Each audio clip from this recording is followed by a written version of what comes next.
GST சொல்றாரு நரேந்திர மோடி. ஏன் இன்னும் இந்திய நதிகளை இணைக்கல? இந்தியா தமிழ்நாடு கண்டிப்பா ஜிஎஸ்டி வரிய புறக்கணிக்குது. இந்தியாவில் உள்ள நதிகளை இணைக்கிறதுக்கு துப்பு கிடையாது.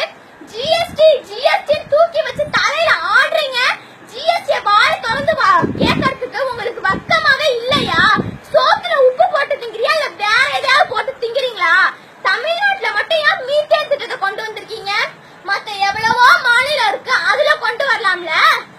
ஏன் வறண்ட நில அந்த பாலைவனத்துல எல்லாம் கொண்டு வர அந்த மீத்தேன் திட்டத்தை செயல்படுத்தலாமே. தமிழ்நாட்டுக்கே சோறு போடுற பூமி வந்து தஞ்சாவூர்ல நீங்க மீத்தேன் திட்டத்தை கொண்டு வந்திருக்கீங்கன்னா உங்களுக்கு எவ்வளவு தைரியம் இருந்திருக்கும். கண்டிப்பா இந்த ஓஎன்ஜிசியை ஒழிச்சே ஆகணும். அத வெளியேத்தாம நான் உயிரோட இருக்க மாட்டேன். நான் சாவர முடியும் உண்ணாவிரதம் எடுப்பேன். கண்டிப்பா அதை ஒழிச்சே ஆகணும். இந்த வீடியோவை எல்லாத்துக்கும் ஷேர் பண்ணுங்க.